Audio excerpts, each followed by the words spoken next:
Good morning and welcome to our Friday session at Namaste Lake Chapala, the experience of Namaste, which simply means to have your eyes wide open and to see what has always been seen by the beloved, to see what has always been seen by God, which is the only thing that can be seen, the only thing that can be truly seen. And we align our vision with that holy sight today.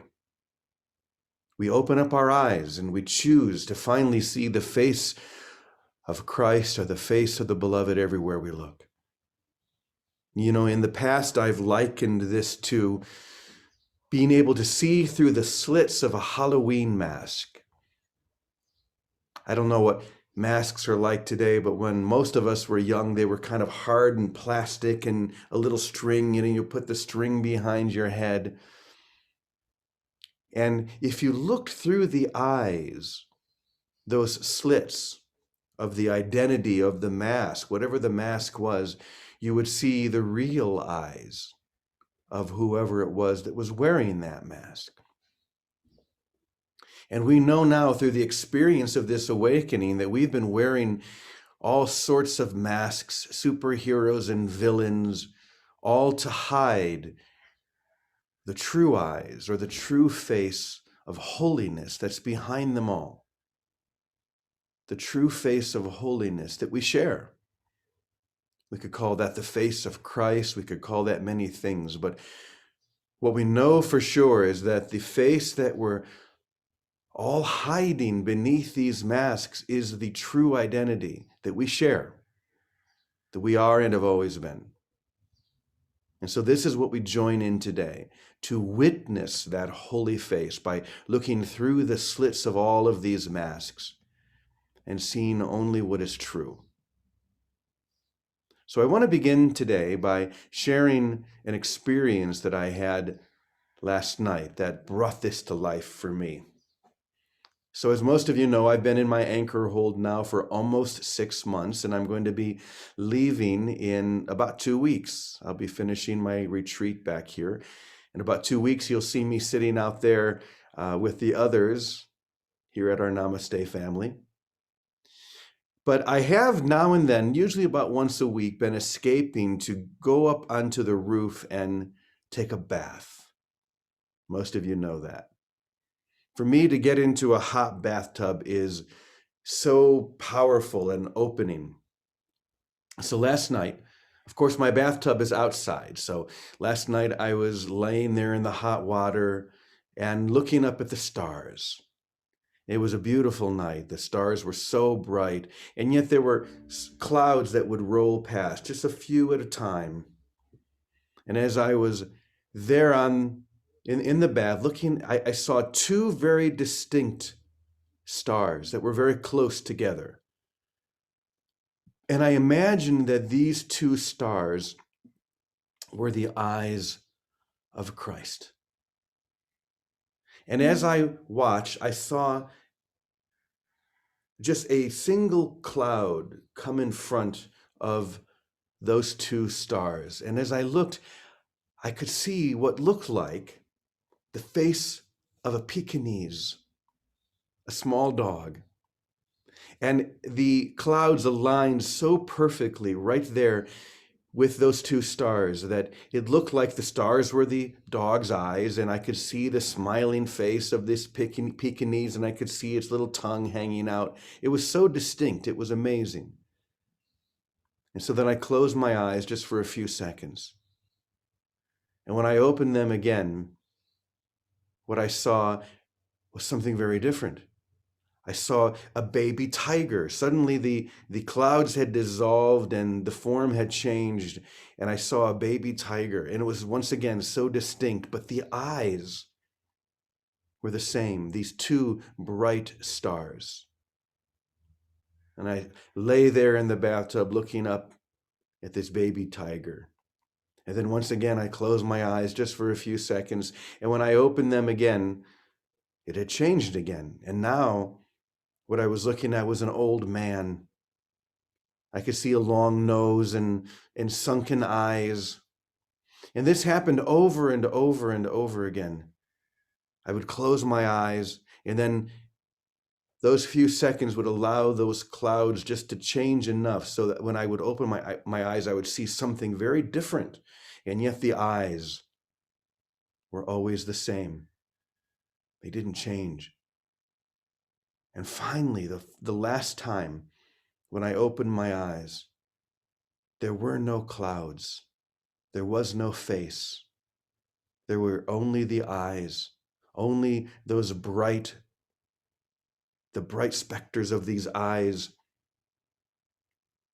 without any identity, without any form. And I realized in that moment that this is what is happening to each one of us. Our identity is beginning to shift and to fade until we're left only with those bright, shining eyes of our own Christ-illumined consciousness. And you're all feeling that. You wouldn't be here if you weren't feeling that. We look out as we move through our world and we see so many faces, we see so many forms, and yet behind each one of them are those bright and shining eyes. We see the face of the beloved. We see the face of Christ. And as we do, and as we allow that to be the only face and the only true eyes, the only true identity that can be shared, we realize that the transformation is at hand. We've been saying this week that there has been a sufficient amount of light that has come into your mind as you've released all of those dark shadows, all of those dark forms that you've clung to. There's been a sufficient amount of light that has illumined the light and the mind within you that we share. And now you're beginning to see what has always been seen by God. Beyond all of those identities, beyond all of those forms, that was shiny eyes of the Christ. And we share that. This is why we come together every day, is to share that vision. And as we share it, it increases in our minds until everything else just fades away. And we receive that holy Christ presence that has always been true, that has always been there behind all of these identities. So yesterday we shared a song that we're going to share again here this morning. Into Christ's presence would I enter now. This is the decision that we must make. When we get to the point where we are at right now, where we have seen a sufficient number of faces and they fade and they dissolve, but then all of those clouds fade away and we look only upon those bright, shiny stars, the truth of that holy presence. We gaze upon that and we know that I am that holy presence. We choose to see it everywhere. This is where we join. It's the only place we can join. So I'm going to invite you to share this song with me, this prayer, as we begin to look through the slits of all of these masks to perceive the Christ presence within them all. Into Christ's presence would I enter now, holy child of God. I can feel a touch of heaven. This day is holy, so holy. Into Christ's presence would I enter now, holy child of God. Only aware of perfect love. This day is holy, so holy. La la da da da, la da da da,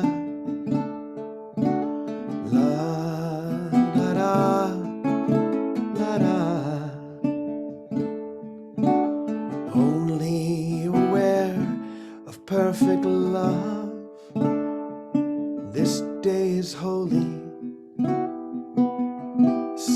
holy, this day is holy, so holy. So into Christ's presence would I enter now. Into Christ's presence would I enter now. Into Christ's presence would I enter now.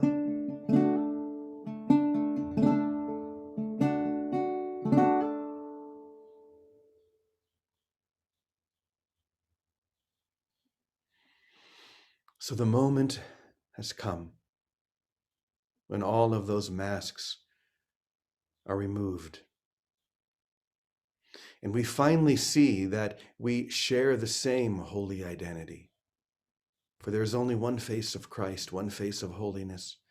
It may take many forms, but the essence and the truth, the reality is all the same, perfect and whole and complete. And if we can but relax into that, literally just relax into that holy presence, this whole world and all the craziness therein just fades on its own. Remember that when you've been sleeping too long, the dream starts to become very chaotic, and all it's really telling you is wake up. It's time. And this dream has become very chaotic. And yet we relax into the awakening that reminds us that all is well, and all is well, and all manner of things are very well indeed. If we just open our eyes, allow the dream to end. It is ending.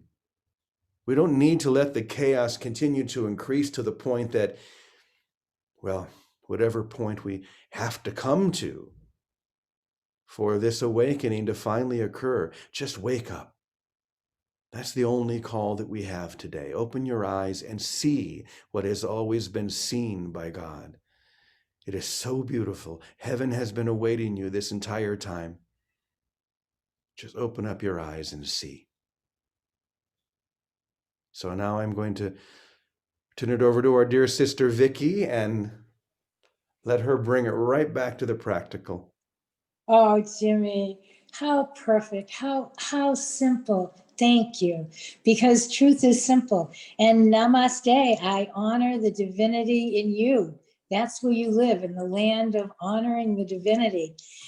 And I have two things. The first is when I'm seeing the mask and I shriek or I get frightened or I get angry or hurt, all I'm asked to do is remember I'm looking at a mask. What a great analogy. Thank you. And there isn't a big process. There's a decision. Oh, this is a mask. Let me look at what's behind the mask, whether it's to look through the slits and see the eyes or just ask for help. Oh, this, no matter what the upset is, a body, a relationship, a country, oh, I'm looking at a mask. Oops, again, oops, help. That's really all there is to it. And help comes, just as you said, if we relax into the answer. Because by relaxing, we're not defending against it. We're relaxing and welcoming the truth by a choice. Heaven is a decision I must make. I'm making a decision to see beyond the mask. That's the first thing. And it's that simple. It is not more complicated than that. And perhaps it's not because, like you said, there has been a sufficiency of healing, of realization, of undoing in our own minds about who we are, that true identity, who we are, and who every brother, everything in time is. The face of the divine everywhere and everything, no matter the mask or the appearance. So there's been that sufficiency. So when we come to a place that pulls us back, all we have to do is stop and choose again. I choose heaven here. I choose to see only the light in my brother in this situation. Help me. I can't do that by myself. help me. And as I relax, I receive help. That's the first thing. The second thing I felt from what you shared today is the power of two or more seeing. The power of any one of us seeing. Jesus demonstrated that.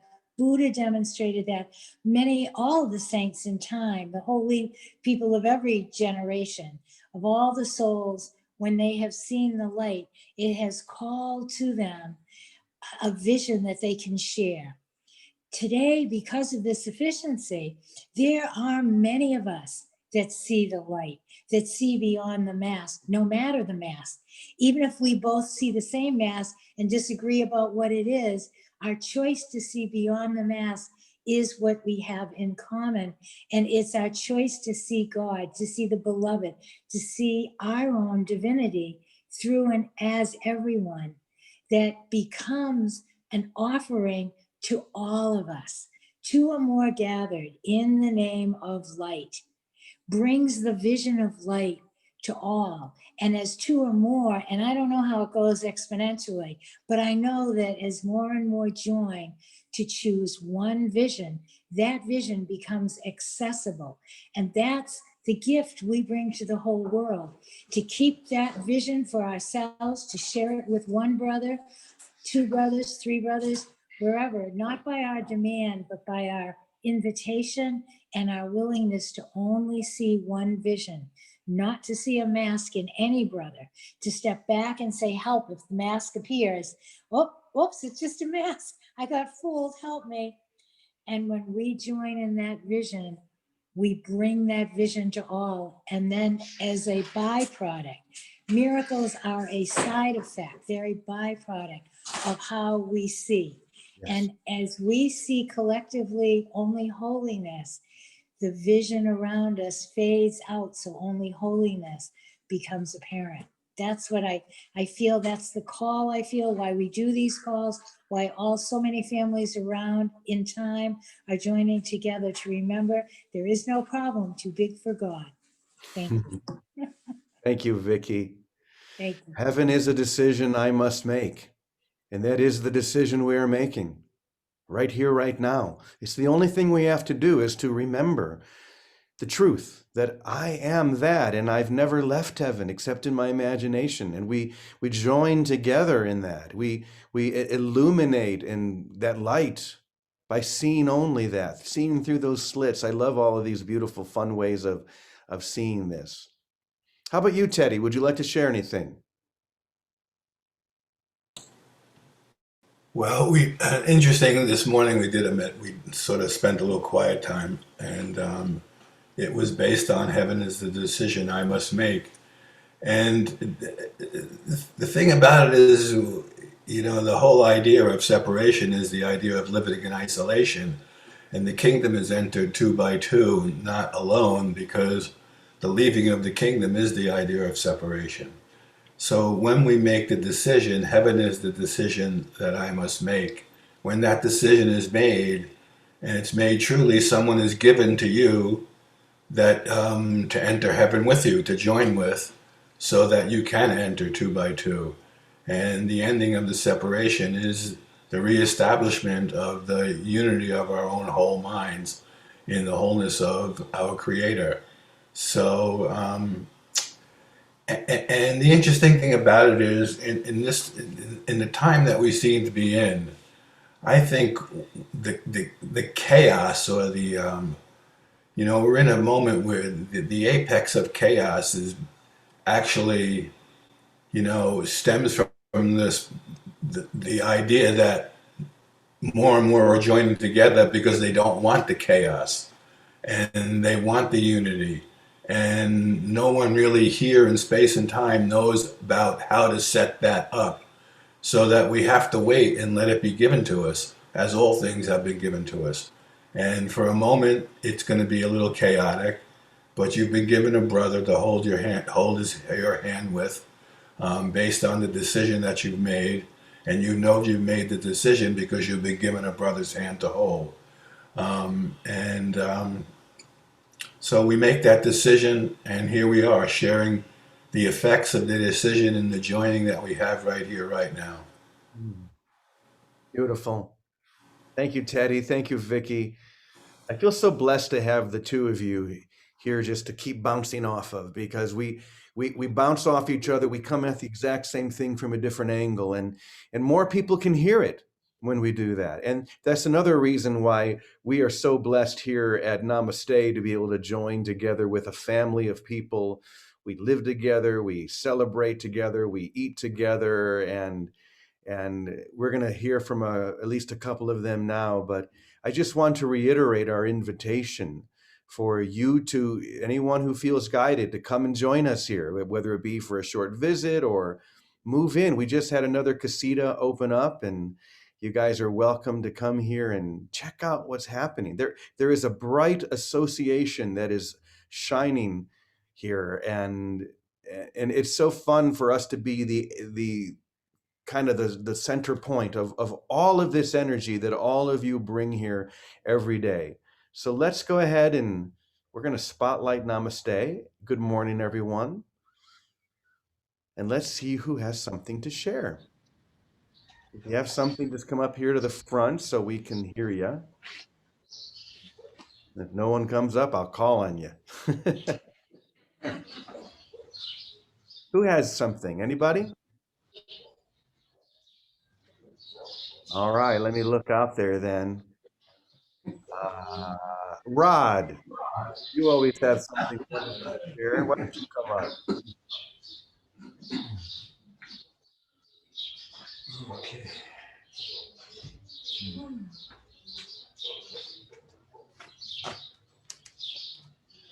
Good morning.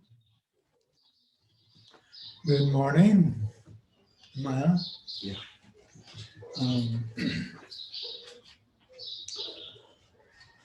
Just looking at the mask that we put on when we're informed, and to see beyond that mask, we need to use the Christ vision that's been given us, but that we don't recognize when we're in the ego. So the story, or my story, is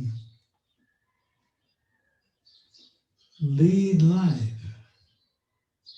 what we call the existence of the ego. Lead that with clouds of awareness, because that's the only way to see past the mask, is to step into that presence that we deny, but that we feel that's all around us. Mm-hmm. So when we step into that consciousness, we're stepping into the I am consciousness that will always give us the truth. Not what our human eyes see, but that we'll be able to see that everything, no matter what it is, whether it's war, whether it's torture, whether it's what we call horrible, and therein lies the problem, because we are identifying or putting labels on what we see with human eyes. With Christ's vision, there is no ugliness. All you see is the beauty, the love that is actually there. So that's all I got to say. Mm. Beautiful. Thank you, Rod. It's very true. And it's so simple. That's what, come on up, Jeff. Hey, that's one of the beautiful things about this. It's so simple if we just allow it to be simple and stop trying to overcomplicate it. We overcomplicate it because we don't want it. There's a part of us that's still in denial of it. So I say, let's make it complicated. I have to read this book and do the. All you need to do is to open up your eyes and see. Just look through those slits and see what is really there. Just let it be simple. Good morning, Jeff. Morning, Jimmy. The starry sky is a good analogy for Christ's vision, seeing the world and all of us as points of light in a field of light. And that can be seen with eyes closed, actually. Open or closed, more and more it's becoming a reality. And there's no thought encrusted over each of the points of light. Although, just like with the stars, if you get closer to a single one of them, it'll turn into a whole world. So the backing off into the grandest vision of all of us could be likened to a sky full of stars. I love it. Thank you, Jeff. That's beautiful. Thanks to all of you.